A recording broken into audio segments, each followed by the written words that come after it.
Hello. तो कैसे हैं आप लोग? तो देखिए, ऐसा है कि ये जो आज की वीडियो है ये पेरेंट्स और बच्चों दोनों के लिए है, तो कृपया आप दोनों लोग साथ में बैठ करके देखें, ये मेरी आप सभी से रिक्वेस्ट है। और देखिए, ऐसा है कि वीडियो देखने के बाद आपके दिमाग में जो भी बात आती है कृपया शेयर जरूर करिएगा मेरे साथ कमेंट बॉक्स में।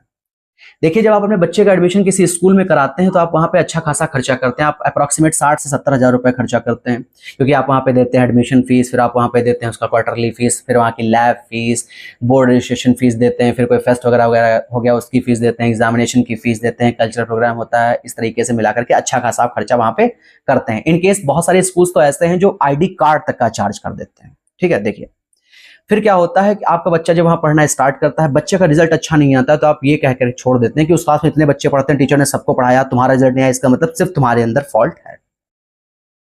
फिर बात आती है दूसरी तरफ, जब आप अपने बच्चे का एडमिशन कराते हैं किसी कोचिंग इंस्टीट्यूट में।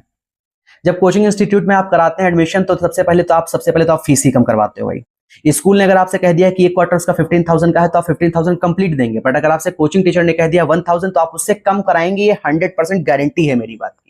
कि आप कहेंगे 700 800 में, वहां 200 में पढ़ा रहे हैं, वहां 300 में पढ़ा रहे हैं, वगैरह वगैरह। फिर आप टाइम पे उसकी फीस भी नहीं देते हैं। आप स्कूल की फीस टाइम पे देते हैं, रीजन होता है कि आपका बच्चा वहां से निकाला जा सकता है। पर आप कोचिंग्स की फीस क्या करते हैं, आप बहुत डिले कर करके देते हैं, या बहुत पेरेंट्स तो 2-2 3-3 महीने की एक साथ देते हैं। फिर उसके बाद क्या होता है, अगर आपका बच्चा पढ़ रहा है उसका रिजल्ट खराब हो जाता है, तो आप सारा का सारा ब्लेम जो है वो आप कोचिंग टीचर पे ही पुट फॉरवर्ड कर देते हो, आप उसके ऊपर ही पूरा डाल देते हो कि इसने पढ़ाया नहीं सही से, अगर इन्होंने सही से पढ़ाया होता, इन्होंने टाइम नहीं दिया, वगैरह वगैरह।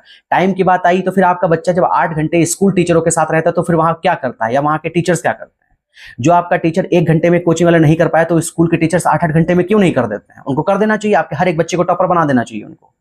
तो आप क्या करते हैं, फिर आप उस कोचिंग टीचर की बुराई करते हैं 4 जगह, उसकी कोचिंग के बच्चों को आप मैनिफेस्ट करते हैं कि आप वहां से कोचिंग छोड़ दीजिए, वगैरह वगैरह।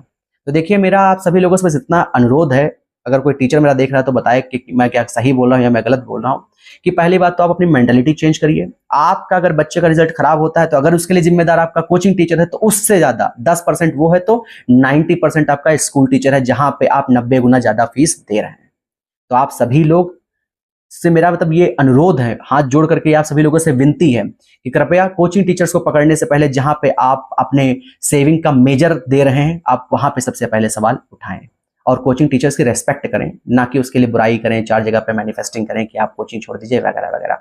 वो अपना बेस्ट देता है तभी आपका बच्चा बेस्ट कर पाता है, जितना भी उसने गेन किया। अगर वो सही से ध्यान नहीं देगा तो आप जानते हैं कि स्कूल कुछ नहीं होता, क्योंकि आप सबको पता है और ये बात सत्य है कि coachings are the failure of schools. Schools बेकार हैं तभी कोचिंग्स चल रही हैं, वरना हमारा पुराना टाइम याद करिए, मीन्स आप अपना पुराना टाइम याद करिए जब कोचिंग्स इतनी वैल्यू नहीं हुआ करती। धन्यवाद। अगर आपको बुरा लगा हो तो उसके लिए सॉरी।